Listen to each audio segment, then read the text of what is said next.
This episode of Weed and Grub is brought to you by Quinn. Quinn is an all-cannabinoid brand that offers real THC products, everything from edibles to vapes, and they ship to all 50 states. How do they do that? Well, that's how you read it, right? How do they do that? Yeah, Yeah. It's like rhetorical. How do they do that? Previous Quinn ad reads, I would ask it like I was asking myself and then answering myself because I didn't understand your copy. How do they do that? How do they do that?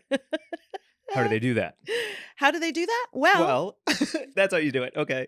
So Quinn, they can do it because their THC products are all extracted from hemp. That's right. That's how they do that. All their products are third-party tested, and they use pure, clean ingredients to give you a quality buzz. Check out Quinn online and use our promo code Weed and Grub at checkout to get 25% off your next order. Visit myquinn.com, that's MYQWIN.com, and use code Weed and Grub at checkout to get 25% off Quinn's edibles, vapes, concentrates, and more. How do they do that? How do they do that? Oh, it's because you can get it legally in all 50 states and use our code. 25% off is a good deal, too. I know. It's a How great do they? deal. How do they that's do how that? they do that. Yeah. Quinn. Sparking some outdoor Mendocino. That's how you start a Weed. 420 episode with a lighter click. Mm-hmm. Heck Well, it's hard to yeah. light because I stuffed this baby real. It's a fatty thinny. It's stuffed real fat, but then it's kind of thin. You want some? Yeah. I mean, sex jokes aside, thank you and happy 420, Mary Jane. Happy 420, Mike. Yeah, this is awesome. Oh, I would love to smoke with you this beautiful hand-rolled Mendocino joint on a high Outdoor, holiday. sun-grown, perfect to kick off this, that high holiday. It is stuffed tight. Yeah, I know. I'm sorry. Mhm. Like if this was a sausage and you put it in a pan, that bitch would split. That would burst. You would Yeah. need to poke that thing with a fork a few times. Yeah. Is that a good tip for if you roll a joint too tight, poke it with a fork? If I roll a joint too tight, I just break it up and put it in my bong, which I would do with this, but I'm just going to keep smoking this. Excuse me for coughing, but what up, Mary Jane? How's it going, Mike? So good. Welcome to Weed and Grub, everyone. This is a podcast about comedy, Cannabis, culture, cooking, calling shit out, and home economics. home economics. The ABC television network show with Topher Grace. Our VIB, our very important bud this week. For our 420 episode, because home economics has a 420 episode. It's so good. It's so funny. Yeah. I don't want to say more than that just yet. I mean, Yeah. there is more to say, but we talk about Topher with all of it. Yeah. I would like to say to you, thank you for a wonderful time at Comedy Campout Festival underneath the pink moon in the Antelope Valley this past weekend. That was such a good time. It was such a great precursor to this big week with Bicycle Day on 4/19, 4/20, obviously for everyone, but like getting out into the desert under the full moon with the convergence of everything that was going on. There's a Jupiter and Neptune conjunction. There's, Passover and Easter and Ramadan and everything. Oh, I didn't know that all of the ethereal planes were kind of aligning under this one moment. Big weekend. That full moon was, by all accounts, if you pay attention to that kind of stuff or you feel that kind of stuff, it's it was a kind of a big weekend. And I mean, you and I, we sat and we stared at that moon. We felt some things. Well, you called me out on my nonsense because the first night we both did stand up and then I performed on mushrooms because I'd never tried it before. So I tried some mushrooms performing. Not my favorite, right? By any stretch of any imagination. But that person who came up to you afterwards said it was their favorite set of the weekend. Yeah. Because you were so real. So I was really raw. Yeah. It was really real. And that felt great because it told me that I don't know what I'm talking about. Like, leave the performance to the performance and then don't overthink it. But then we sat underneath the pink moon. Yep. And I started complaining about how bright it is. And I was like, you need to turn that thing down by like 22%. Yeah. And it was so bright. I was so pissed because I was like, what? She gets one night a month to be full and you're telling her to turn it down? Like, what is this fucking nonsense that I'm hearing about like, bring back the sun, the moon needs to be quieter because like, in mythology, the sun is masculine and the moon is feminine. And I'm complaining about... And you're like, she's too much. One night a month. No. I need her to be 22% less. And I was like, oh no, we are not. No. I didn't know that the sun was male in storytelling. In mythology, yeah. But as a dude who's like, yeah, the sun. The sun rocks. Sunsets are fucking great, and sunrises are fucking the best. Moon, what are you doing here during the day? Get out of here. What does she even do? And then I was like, well, she affects the tides and the cycles of people who menstruate, and she is reflecting the light of the sun back at you right now. So she's also doing some of his work. And I'm over here like... You're like, bring back the sun. I was so It glad was good.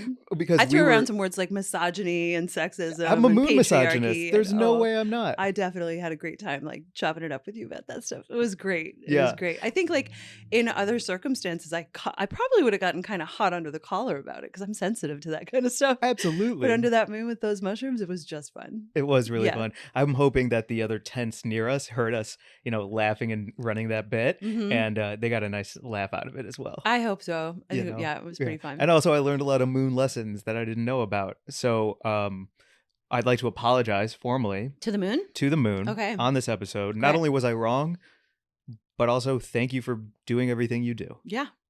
Great. She accepts. Thank you. Yeah, I'll pass it on when I put my crystals out. Yeah. The Comedy Campout Fest was great. It's in Antelope Valley. If you are familiar with the super bloom that happens Of every the poppies, single California of the poppies. Yeah. A lot of influencers fly helicopters in to Yeah. take pictures with it. It's horrid, but the nature part of it's amazing. We were there just a week before the poppies really popped, and so we weren't quite seeing the full orange carpeting, but it was still so gorgeous to stand atop that mountaintop and like look at the clouds kind of scudding across the fields and doing, coloring everything differently, and like we were just perfectly baked for that walk. And we saw some creatures. Yeah. Yeah. What was that little mouse you saw? Oh, I saw a kangaroo rat late at night. You'd actually, I think, gone to sleep, and I was just sitting up by myself with my headlamp because I didn't want to hang out with people. I didn't know what to do because I wasn't about to be on my phone. So I got my copy of the New Yorker out of the car, and I sat, kind of tripping, with my headlamp reading the New Yorker, and I was like, oh my God, I hope nobody walks past me right now because I look like such a pretentious. Just reading some nonfiction. I was reading about the dissolution of the BBC.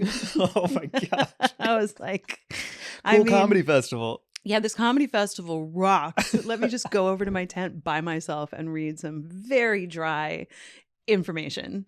And so kind of like maybe like the owl showing up when you had your AirPods on walking through the forest, a desert kangaroo rat came and told me to get the hell away from reading. And it was just so cool. He just showed up right next to my foot, and they're amazing. They're like, they kind of look like really fat hamsters. They're sort of that like round. They're not mousy or ratty. They're not long. They're very fat and round. Like a tennis ball almost. Yeah. And they have huge, huge, huge dark eyes because they're mostly nocturnal. And then they have these long, straight tails with a tuft on the end. They're fucking cartoon cute. It was crazy. And he just was right next to my foot and tootling around. That's very cool. Yeah. So then, I got up. I was like, thank you, Rat. Thank you for bringing me back to the present. And I went and I hung out in front of the DJ truck, that DJ truck that was going off. And then the DJ truck did a loop around the field, and I like got on the truck and I was like, yeah. And then I hung out with some new friends, and it was just great.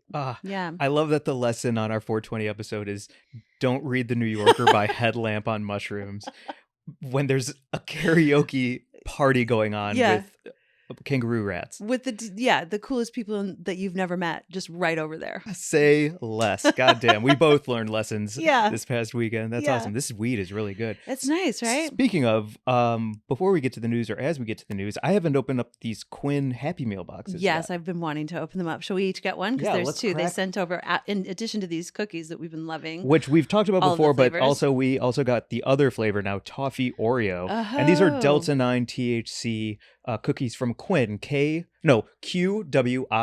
Yep. Sourced from hemp. Sourced from hemp, so you can get it in all 50 states. All so if cannabinoid weed brand. is not legal in your state, get yourself some Quinn. MYQWIN.com. And you can use our code Weed and Grub at checkout for 25% off.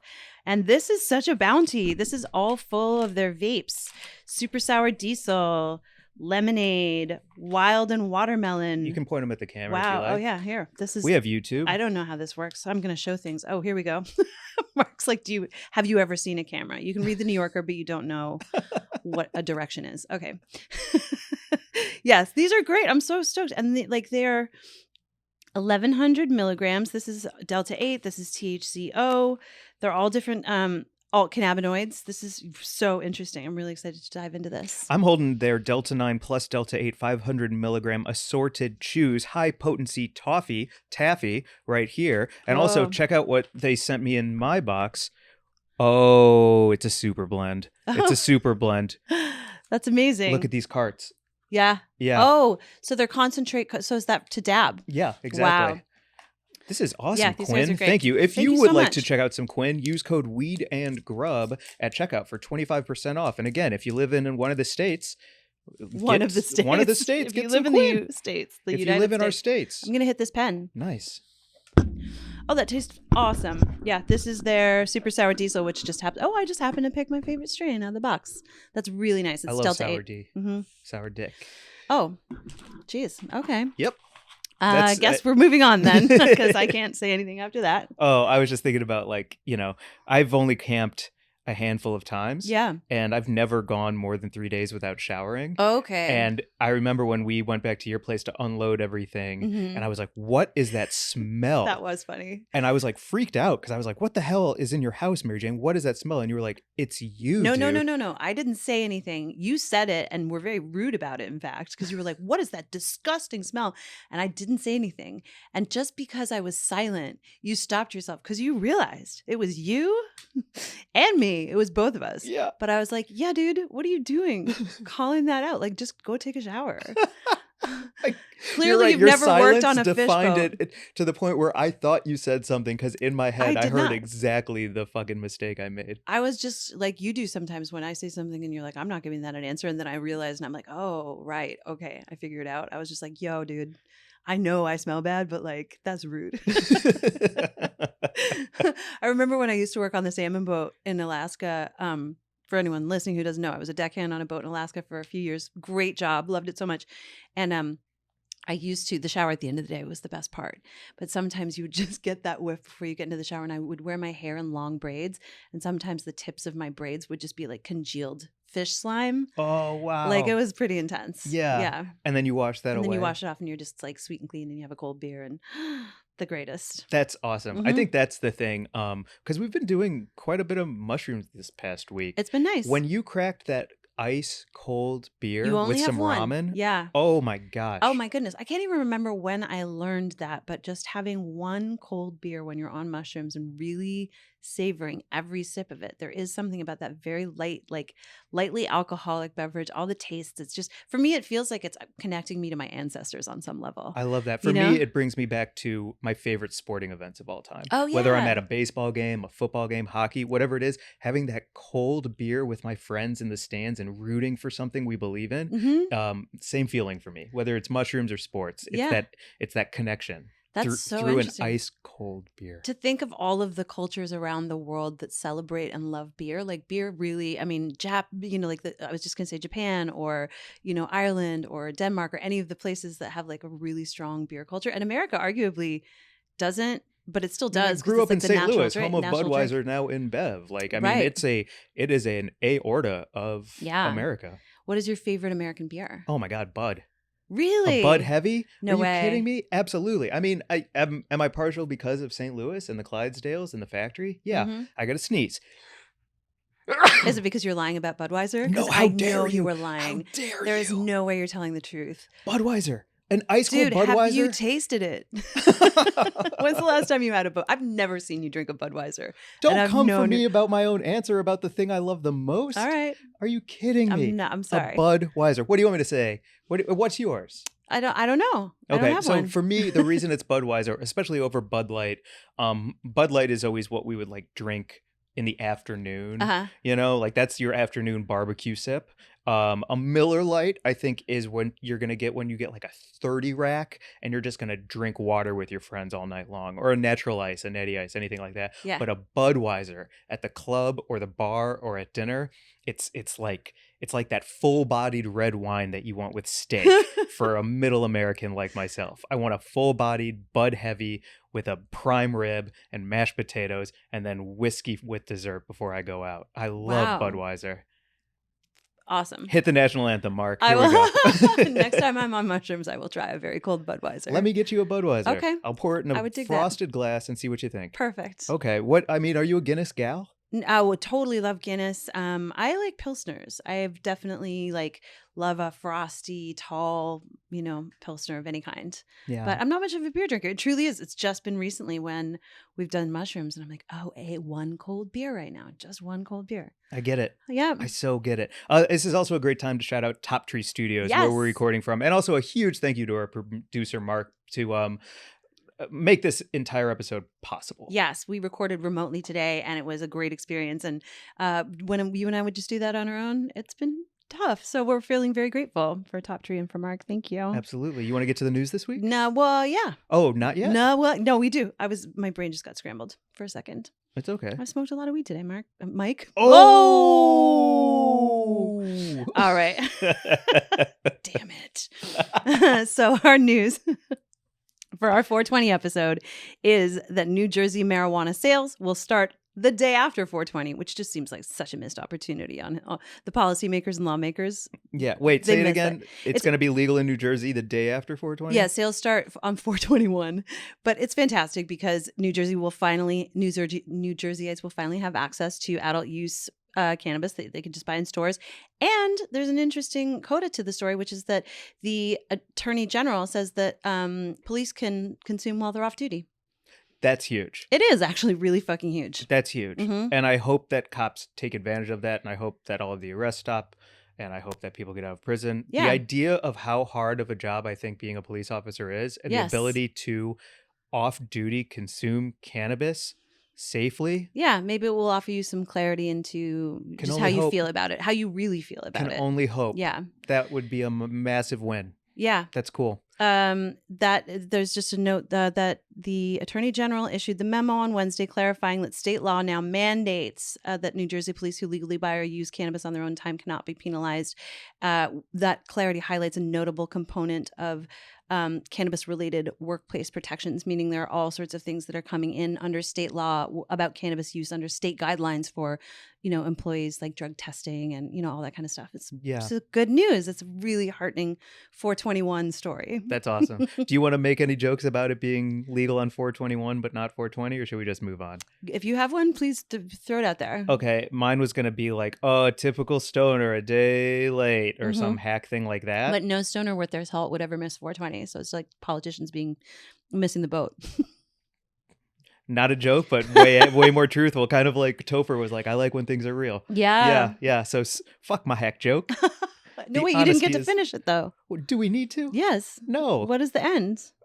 But-um-bum? Okay, all right, let's get on. Yeah, please. Come on. Nobody missed anything. Nobody missed anything except these politicians. But I'm glad it's legal, but I'm also like, 420. Maybe they'll do like some kind of Black Friday situation in New Jersey on 421. Or it's Green Friday, right? Green Friday. Yeah. Yeah, where you can get 40% off all products in New Jersey the day after. That would be a really great way to start the rollout, right? The rollout. Yeah. Yeah. And maybe they would want to use some of the new crypto that we just heard about, Magenta, which is a new system that is designed to help cannabis businesses who still don't have access to banking because they haven't legalized it federally, and banks are federal institutions. And so like Visa and MasterCard just won't work with weed businesses. As we talk about Magenta, to repeat something I learned from you, as of right now, dispensaries are cash only, which is like largely, which means like robberies, which means like tax, like everything is a problem because there isn't safe access to banking. Mm-hmm. Got it. Okay. Yeah, it makes them sitting ducks. I think this January, something like 43 stores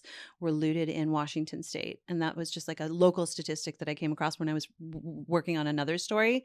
It's pretty horrifying. Yeah. So luckily, Magenta replaces credit cards and lets dispensaries accept payments with zero fees using the power of crypto. Yeah, it sounds pretty neat. I want to learn more. I don't understand crypto really, but with this crypto, the Magenta account, like dispensaries that have a Magenta account, means that they can store their funds in the Magenta account without needing to go to a traditional bank account. Huge. And it's only $40 a month for any dispensary using Magenta, unlimited transactions, and zero fees. That's cool. Flat rates? I love a flat rate. I love a flat rate. And it also, they're giving 4 months and 20 days off to any dispensary joining Magenta before May. So if you're listening to this sometime in April, you have until the end of the month to join as a dispensary and get 4 months and 20 days. That's almost half a year. That's a third of a year. Anyway, it's a good amount of time. Dude, stop. I'm just telling facts. I know. Keep you bored by my facts. Sometimes you start saying numbers that are accurate and my brain gets defensive. I don't fall asleep in the middle of your jokes. Well, you should. They're shitty. No, I just correct them. That's You so funny. snooze when I'm saying facts and I correct you when you're saying jokes. How long are we going to last, guys? How long is this podcast? We're almost at 300 episodes We are right almost now. at 300 episodes. Yeah, it's good. We've talked about it on here when I release my stand-up album and Yeah. you do the B-side. The B-side is going to be me explaining all your jokes. It's going to be called Well, Actually. It's going to do way better than my album, too. Everyone's going to be like, yo, have you heard that new Mary Jane album? And she's like, hi, I'm Mary Jane, and I'm here to tell you facts about Mike's jokes that were admittedly very funny, but incorrect. Turn down the moon. Oh. Also, if you're a bud tender and you're listening to this episode, show Magenta to your team, and then Magenta will buy your whole team lunch. What kind of lunch do you think?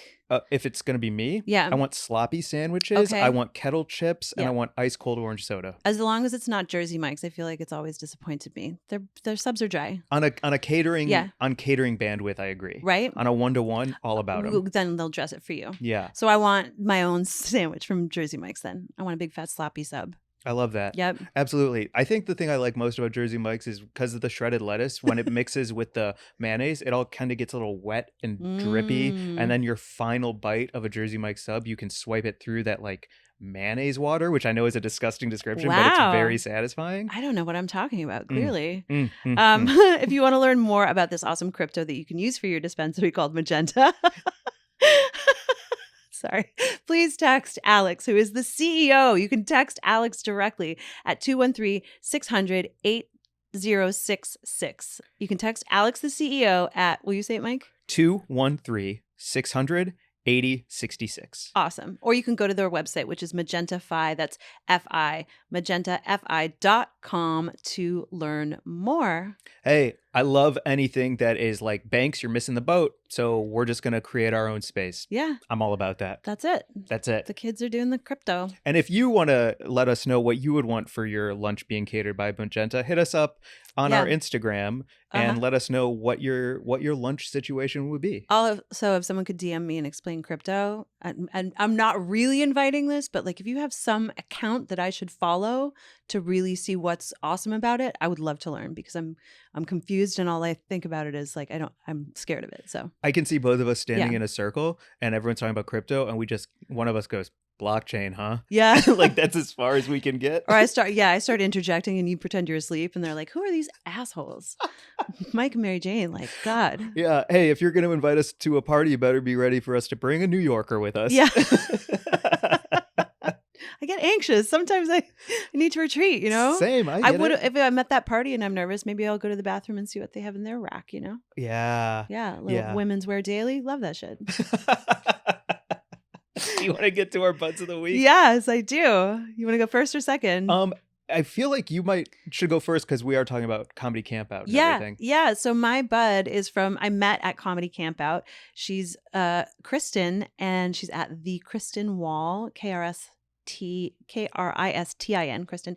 And we met at the campout. I met Dax and Kristen together, and they are just a very funny couple who you know. And I was meeting them for the first time, and after I performed, she told me she wanted to be my friend. And I was like, oh, what a cool moment that just doesn't happen in grown-up life nearly often enough to have someone that you already feel a cool vibe with and for them to just like state it plainly, like, I want to be your friend. So I'm memorializing it here on this podcast, Kristen. Mm-hmm. You can't go back on that. No backsies. I'm going to be your friend. I'm going to come find you. That's awesome. At the Kristen Wall on IG. Give her a follow. She's mad fucking cool and funny. So yeah, mad cool. That's a good bud of the week. Mm-hmm. My bud of the week this week is Garrett Mendez at Garrett Mendez, who created Comedy Campout Festival and worked. I mean, I never saw Garrett sit down. I never saw him sit down. I'd also like to shout out his dog, Dr. Pepper. The cutest. The cutest. I'd like to shout out his whole family for coming and supporting Comedy Campout. Delicious food trucks, 2 stages, the whole thing taking place on land that I think he purchased to make his own dream come true. Is that correct? That's what I heard. That's what I heard too. That's the rumor has it. So congratulations, Garrett. Thank you so much for having us, and cannot wait for season 2, 3, 4, and beyond. It's only going to get... it's already great, and I can't wait to see where it goes. Yeah, it felt really cool to be at the first one. I think about that sometimes. We're like, well, you know, if you were at the first Burning Man or the first Lollapalooza or whatever it is, like we were at the first Comedy Campout. Yeah. Oh, can you imagine like the first Big Mac festival? Oh, you're talking about the burger. Yeah, like origin stories where like you're the first person who was sitting around and somebody took a bite of a Big Mac and it's like, you got to try, or anything. And the Yeah. first of anything. Yeah. Ooh, I like being in the cool kid crowd. That's awesome. Big Mac. Okay. You wouldn't go to a Big Mac festival? No. I don't I'm think a I fillet would of fish either. girl. You're You're sun, I'm You're on the moon. second stage. Yeah. I'm fillet of fish. I'm like, once a month. And then there's a bunch of guys being like, it's kind of gross. And you're like, well, it's not you eating it. So Shut your fucking mouth.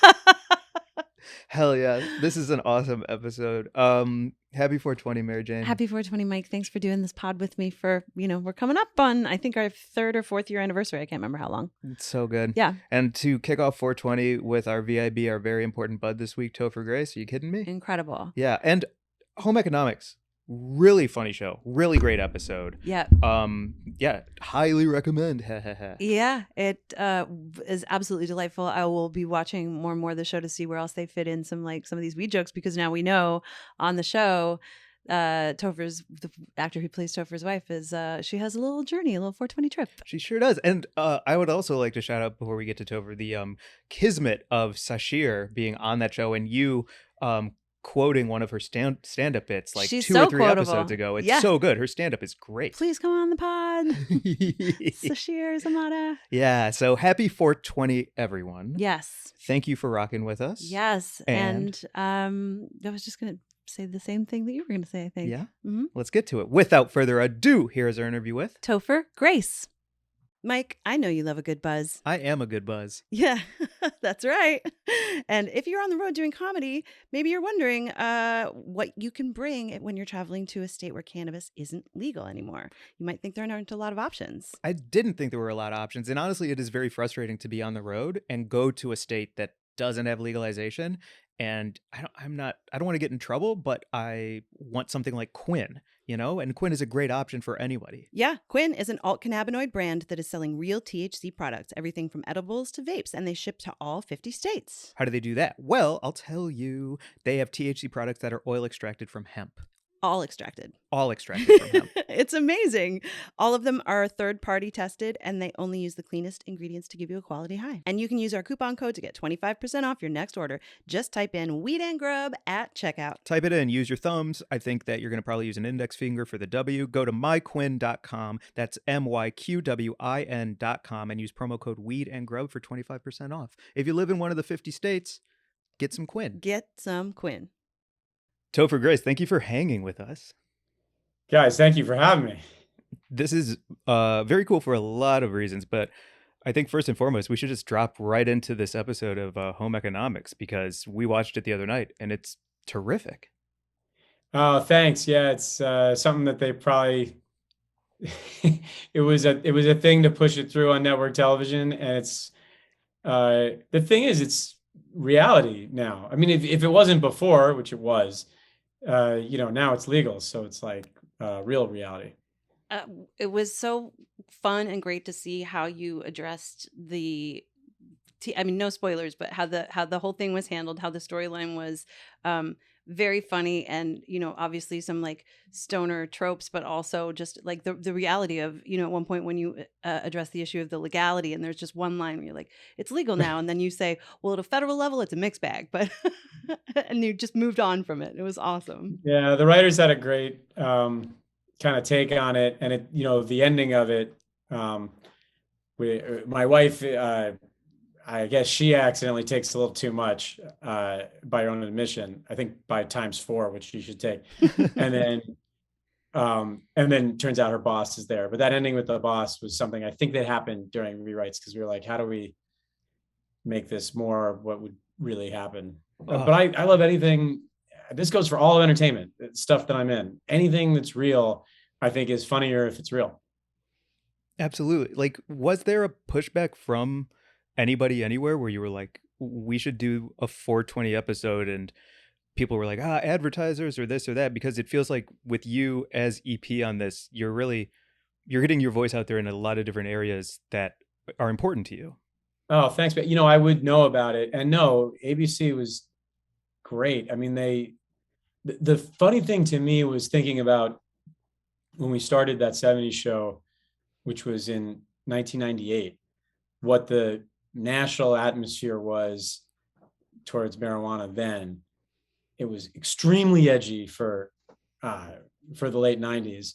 And I mean, I knew people who like, went to jail for like, someone finding pot on that. I mean, I was had been in high school before that. And it was a really dangerous, it was just looked at culturally so differently. Anyone who's below the age of 25 or something can't even probably really understand it now. And that pilot was very edgy at the time, because we, there's that shot where we're all sitting around smoking, and we're kind of handing the joint, like one shot before so you never really see it, but there was smoke. And there was actually some shots they made us cut out of it for broadcast, where we're like wafting smoke out of the room with records, which is really funny. And I was really bummed to see it go, but I thought, oh, I'm so glad to be with these.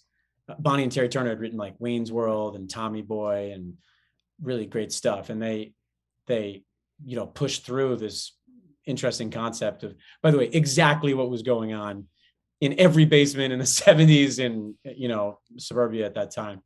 So to me, it was not only shocking that ABC was like, yeah, go for it, this is hilarious, and something, I don't want to point to any executives, but they're probably all doing it at home anyway. Yeah. But then like on top of it, like to know how much pushback there was 25 years ago and how little there was now, was really a sign of the times.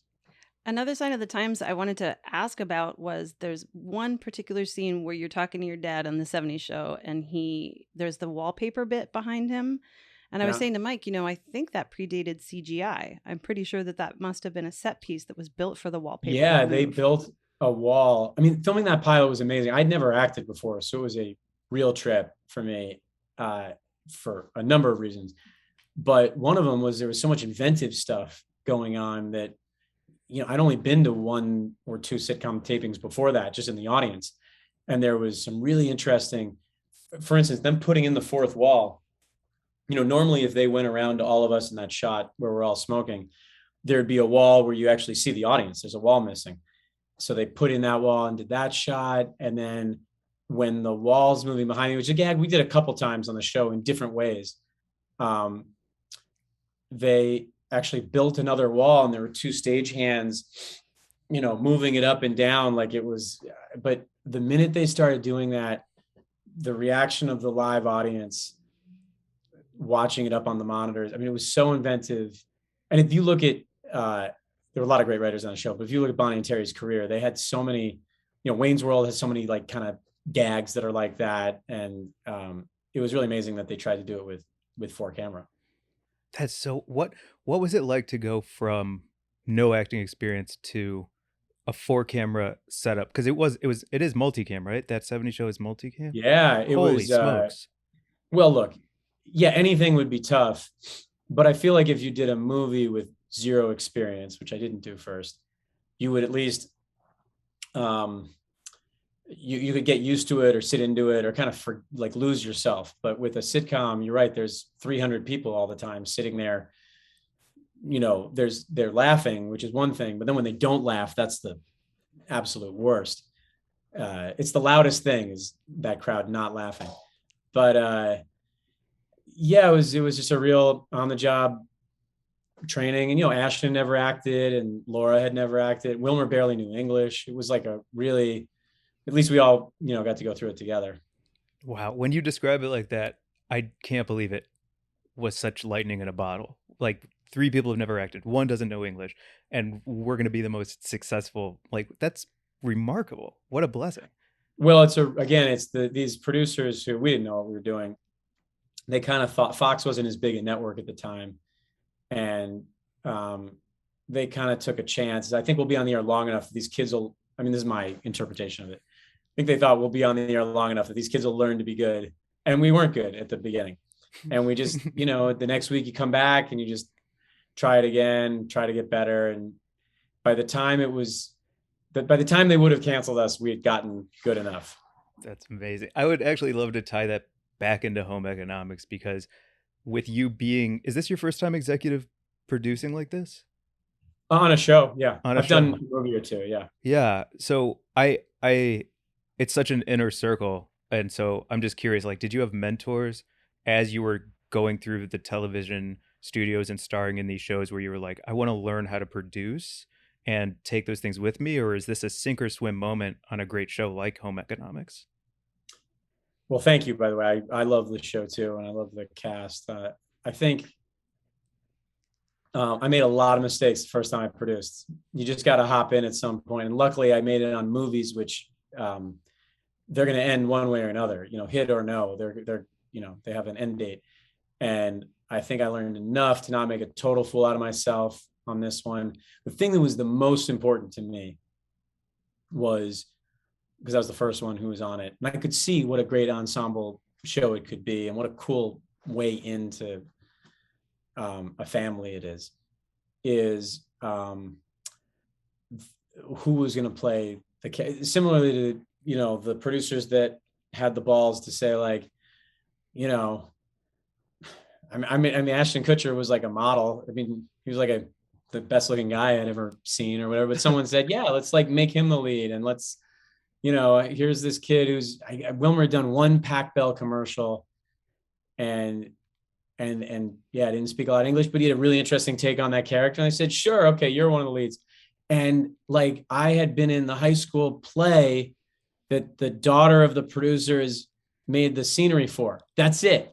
Like, they saw me in the high school play and they were like, yeah, great. And the truth was, I kind of did have something to say about being a teenager. I'd just been one and, being kind of a nerdy kid or whatever. And yeah, it was really ballsy. So when it came around to this one, I thought, well, we won't be going with anyone that inexperienced. And I really wanted to, that, by the way, the show lives and dies on the connection between the main characters. It's an ensemble the way 70s was. And also you spend all your time, like more time than you do with your family with these people. So I want to make sure they were both people I was really fans of and also people who I just liked. And then when we all got together, the chemistry was so amazing. And that happened during the last couple of years, right? After the pandemic started? Was that the timeline? It was post-pandemic. We'd actually started casting pre the pandemic, and it kind of went on hold. So we'd cast the main 5, but we didn't know if it would gel. We'd all never been in the same room together. So then we had this like 1 week that ABC said, okay, you can go shoot a pilot. And, it's like dating. You just don't know until you sit down with all your friends might say, oh, you two together are gonna be the best couple. And then you get together and just, I don't know, whatever, it doesn't work. But all it takes is one, Yeah. That sounds like most of the dates I've ever been on. Yeah, 100%. Well, by the way, that's most of the dates anyone's been on, unless you've got some kind of issue. You shouldn't be hitting it off with, you shouldn't be falling in love with everybody. And so, I was very lucky. I loved once, I was part of a dream team once. And then the trick was to me, because I got to be a part of choosing it with the writers, which was really wonderful, is I just was such a huge fan individually of everyone there. And then you go, I hope it all connects when we're together. And that's just the luck of it. But I did know, like, Jimmy Tatro, I've just been such a huge fan of his. American Vandal, I don't know if you guys saw him. So good. And I remember seeing him in 22 Jump Street, and just, he never doesn't hit the joke reel. And same thing with Sashir Zameda on SNL. I was such a huge fan of hers. I'd seen some of her work, and the whole group, I wanted to be like a dream team of like, every single, and then it is. I sit there, I feel like kind of like a loser sometimes, because I'm like just giggling at their stuff and like I'm like a fan that got let on the set or something. One of the things that really won me over was I started YouTubing all of the bloopers where Jimmy is just throwing out one line after another, and I'm like, there's no way to keep a straight face. We can curse on this, I'm sure. Oh, right? yeah. Jimmy doesn't give a shit if it's in the can. He doesn't care if but there are millions of people who are going to watch it. He doesn't care at all. He wants to make you personally laugh that day. And he'll keep amping it up until you break. He's just awful that way. This app is such a good time with everyone getting a fun storyline. Like the Julia Childs visual joke is just so when she great. says, "Are you seeing this too?" or whatever. And I was like, I can't stop staring at his belt buckle. And then Jimmy pops it open and it's like roasted peanuts inside a belt buckle from Munchies. And I was like, this is That's an perfect. old joke we have. He in season 1, he got richer by developing a thing called drawer d'oeuvres, where his buddy came to him, who's also in this Mark Cuban episode we just did. His buddy came to him with an investment opportunity that my character turns down because it's the stupidest thing ever. It's literally, it's called drawer d'oeuvres, and it's a little thing in your belt that carries nuts and, you know, whatever. And so we try to sneak it in the show whenever we can. And now it's like in there a lot, but that last line of the show when he's with that girl, it's my favorite. Because, oh no, that's the belt buckle. With snacks. Yeah, I mean, if I was patted down at Coachella and they were like, "What are these snacks?" I'd be like, "Yeah, it's my snack belt buckle. Like, deal with it." Drawer d'oeuvre. He had a line that we couldn't use in that, which was probably for the best. Sometimes we're like, "Oh, we couldn't get away with that on network television." Then we go, "That's not the better joke." But he had a joke where he said like, God, I'm forgetting what it was, but it was something like, you know, she goes, "Is that, you know, like, oh," and the line in the show is, he goes, no, that's a belt buckle, which is a good joke. And then in this one, he's like, I don't know, something about his nuts or something. It was Can I ask specifically about the gummies and everyone in that storyline and the two people who actually consume, and you find out later, you know, someone who you didn't know was high is actually tripping balls. Did you? I can't believe that got through. I can't believe it's, I don't know. This guy came over from Hulu, Craig, who now runs ABC and Hulu, I believe. And his taste is just awesome. It's just like, we've never had a problem getting anything. If anything, we've monitored ourselves more than, but yeah, we pitched that thing where the guy's on some sour straws and he's like, I'm tripping my balls off. And they're like, yeah, great stuff. Well, and what's so great about it is I think it just goes to show that, yeah, someone can actually be having some experience that you know nothing about, and they're not running around with their shirt off or, you know, screaming in the street. He's attending I hate that. Right? I hate it. Yeah. I mean, look, it's a show for adults, about adults. I mean, we happen to have kids, but I think people have started to realize it's not really, I mean, it's really about these 5 grownups. And you go, why do grownups hang out together? Like, once you have kids, it's got to be with your family. That's the only, you know, it's been my experience too. But, you know, they don't have a babysitter I'm sorry, they do have a babysitter. They don't have the kids for one night. Yeah. You know, I'm the same way. My wife's the same way. You want to go hard at whatever you're doing because you have that 1 12-hour period to actually have fun. And, you know, Marina goes, it's also the tension of my novel comes out at the end of the season. So that's been kind of building. And I just love that she goes a little too hard, but we've all been there. I love the idea that like every date night has the potential to be its own mini Vegas, because it should be, because it's that moment, right? Yeah, well, yeah. And I've certainly made that mistake. Also, you know, that thing where you go a little, I mean, you guys know what I'm talking about, where you go a little too far. Yeah. And my wife is like, oh, come on. Now I got to deal with this giggling idiot the rest of the night. But it's never that thing of like, you know, yeah, you know, that reefer madness thing of like, you go, this just isn't my experience or anyone's experience with this drug. Like, you know, where people are basically, they do like a little bit of marijuana on a show and then they're coked out of their mind for some reason. Totally. Have you had, I've heard in other interviews you talked about your time at USC, correct? Yeah, I went to USC for 1 year. For 1 year before that 70 show. Like, what is your kind of weed experience been since the beginning? I have a great anecdote for that. I have told this on talk show stories, but I will tell you guys my great weed experience, my virginal experience was, I hadn't done it in college. And, you know, it was kind of halfway through that year, I got called to come try out for the show. And when I thought, oh my God, am I going to get like a lead on a show that's on after The Simpsons? I mean, it was like so bizarre. And I just started drinking, I guess, going to college parties and trying that. And I really stopped down and did nothing. And that cast was actually very, in terms of substances, a very, very chill cast. And that's why everyone's still very successful, I think, because some of that, I mean, people talk about gateway drugs, but like, you know, fame is its own gateway drug kind of. So I was very straight edge the whole time we did that show. And then when it ended, I kind of thought, oh, wow, I'm like free to do whatever I want to do in my life. Like, I don't have to work every week of my life I was just in my mid 20s. I kind of missed that period where people in their early 20s, you know, experiment. And I was at a black tie event, this thing called the Chrysalis Ball in LA. And it's like, you know, every head of every studio's there, and it's kind of like a charity event. And this woman next to me kind of said something, but everyone was clapping for somebody. And I said, wait, what is that? And she said, it's a breath strip. And I said, oh, I need a breath strip? And she said, yeah. Okay. And I went, wait, all right, what? But I assume my breath was really bad if she was like giving me a breath strip. And so she gave me one and she goes, do you want half? It's really strong. And I said, like, babe, I think I can handle like a total rock star. Although I didn't know what I was doing. I was like, I can handle a whole breath strip. So I pop in this breath strip. I'm like swishing it into my gums. It tasted minty. So it was a full sheet of THC, but I didn't know it because it was minty. So what you have here is a guy who's never been high before, is higher than most people get. I mean, it was like eating a full sheet of brownies or something. Oh. And I didn't know that I had been given drugs.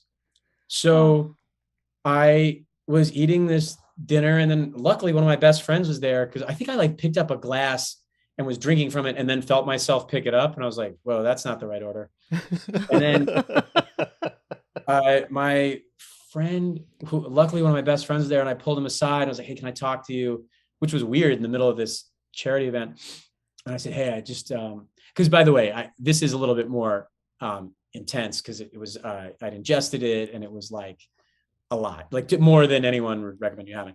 But I was like, can you just check to see if there's lava coming out of the back of my head? And he goes, there's not. And I went, dude, can you check? Like, cause you didn't really look. And he was like, okay. And then he said, there's not. And I went like, whew. And he said, hey, are you high? And I said, no. He said, have you even eaten anything? I said, no. And then I started, whatever. I was like showing all the telltale signs. He said, why don't we get out of here? I think one of the heads, like literally the head of Universal, came up to say goodnight. And as she kissed me on the cheek, it took like 20 minutes. You know what I mean? Like I couldn't, like, yes. Like time had gone bye-bye. And my reaction was so awful to how she kissed me goodnight that my friend was like, we should really leave here before you talk to another head of a studio.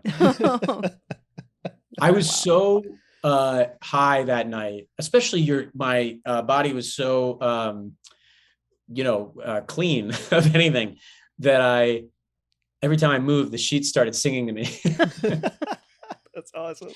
I mean, it's not awesome, but no, it actually was awesome, because I don't know if I would have jumped in the deep end that much, but it was like, I'd worked so hard for so long, and it was such an intense youth, or intense early 20s. It was fine.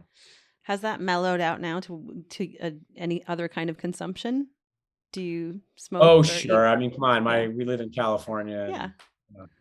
And, I just wondered, because we were talking about your supercut, of your famous supercut, and I was thinking that might have been a good thing to really be stoned while you were making it. No, I edit on the show. I mean, we have great editors, but I participate in it a lot, and I think that's not, for me, it's just a recreational thing. Mm-hmm. It's like drinking, but I don't drink because I never, in those years, I was so straight-laced about everything that I never got into drinking. But when you're old enough and you go, oh, this doesn't like taste great, like, why would you actually start drinking? But I do want to relax sometimes. So, Yeah. And so we're talking cocaine. We're talking, no, I'm just, heroin, like black tar, heroin, angel dust. Yes. Just chill. Everything. Yeah. Is angel dust still a thing? Somewhere. Yeah. Somewhere. Yeah. Someone's got a little bit of dust somewhere. Yeah. Somewhere. There's a Quaalude somewhere in LA. Quaaludes. That's what I want to take 1 second to celebrate Jerry Minor, who is oh yeah, come on. Are you kidding me? I'm a Second City Chicago guy, and so Horatio Sands, Jerry Minor, all these people came out of there, and I was like, I think that's Jerry Minor. He's incredible, man. How great is he in that episode? He plays a totally emotionless human, which is kind of maybe the hardest thing to ask a comedian to do. And nicest guy. I'm a huge fan of Mr. Show, which I'm sure came after. I didn't know he was from Chicago, but Couldn't be nicer, couldn't be better. And we want to have him back just because that character is so, I've never seen a character like that on TV. He just has no emotion and no inflection. The whole thing was just, but somehow hilarious because he's so funny, right? That's the wildest thing, to be completely funny with a flat affect is like, yeah, it's so good. Yeah, that big reveal at the end, it helps that too. Yeah, totally. Yeah, it was great. Have you ever tried stand-up or wanted to try other forms of? Oh God, no. What I've gotten really passionate about is the stuff behind the camera. Although I should say I would never want to direct. I don't have it visually. I really love the post process. The first thing I produced, which I told you I made so many mistakes on, one of them was I'd never been in an editing room. So I kind of thought, I mean, I visited, but I kind of thought I knew what happened in editing. Also was like, what's taking them so long? It's basically what we shot. And once you start to realize you change like one little frame, changes everything. And then you can really, sometimes we really change. This episode's a great example.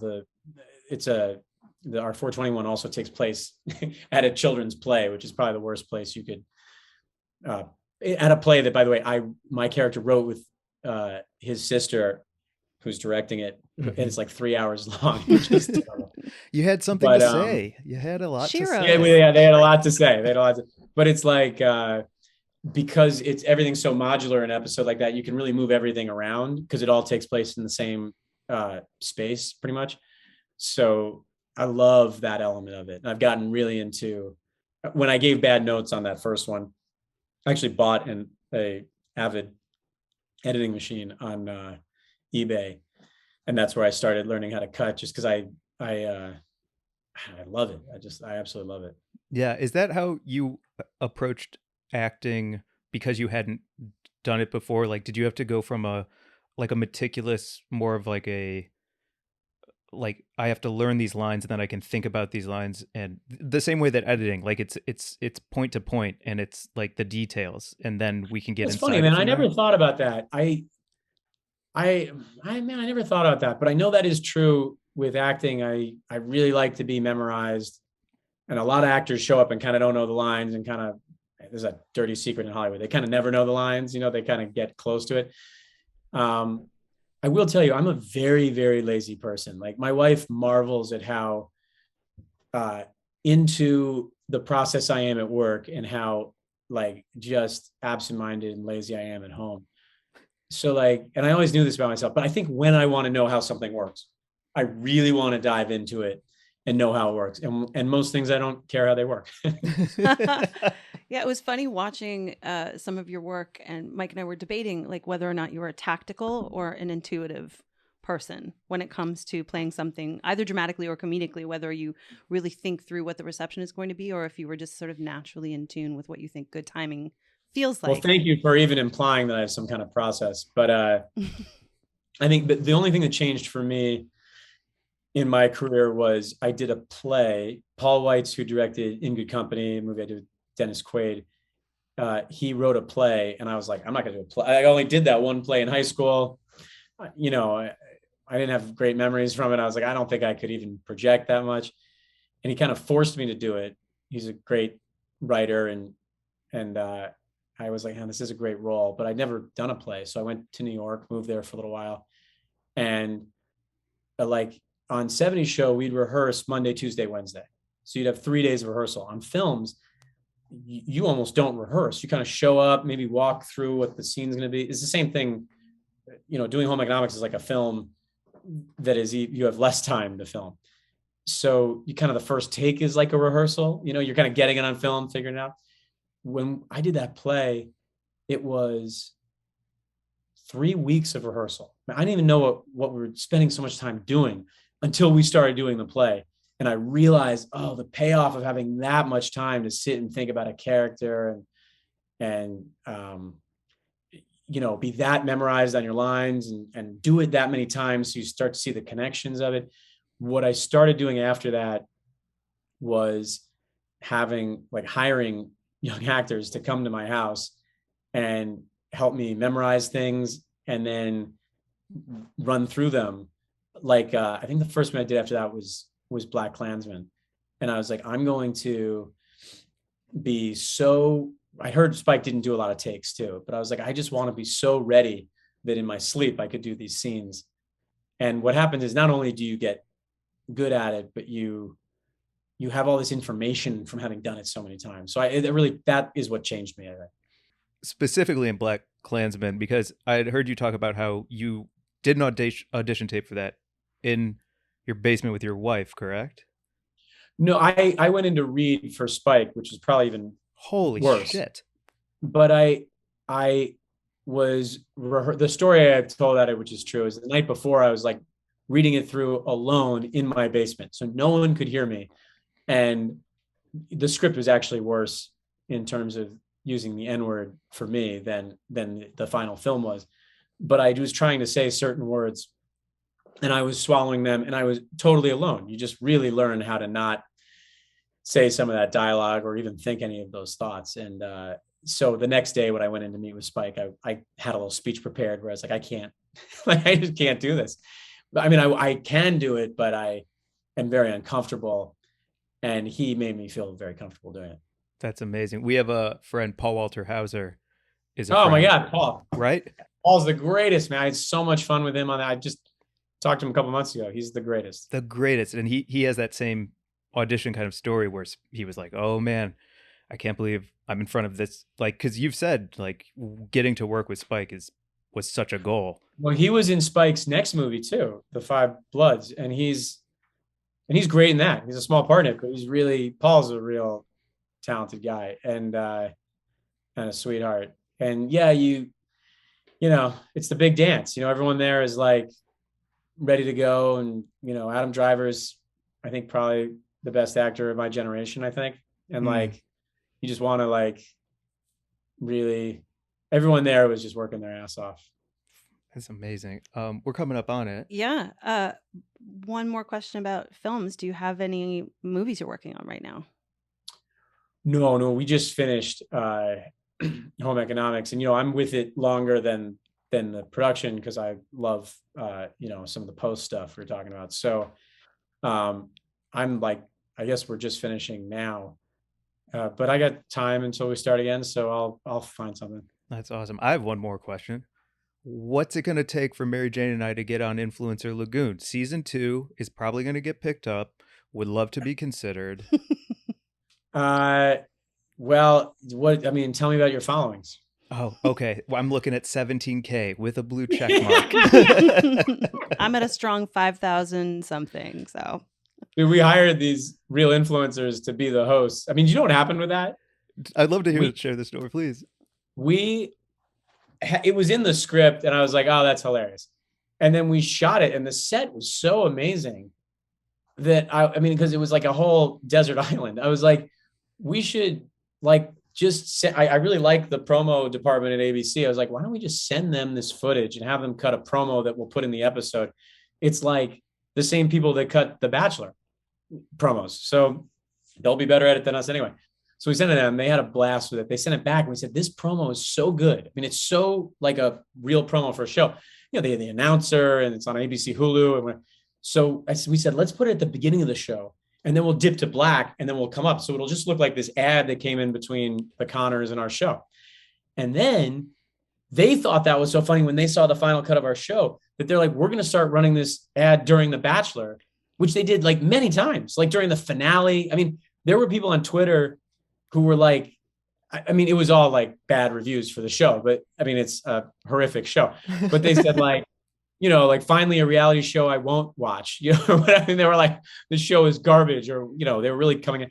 And then because it was influencers who played the host, they were doing interviews on like Entertainment Tonight and Extra. And I mean, it got to be such a thing.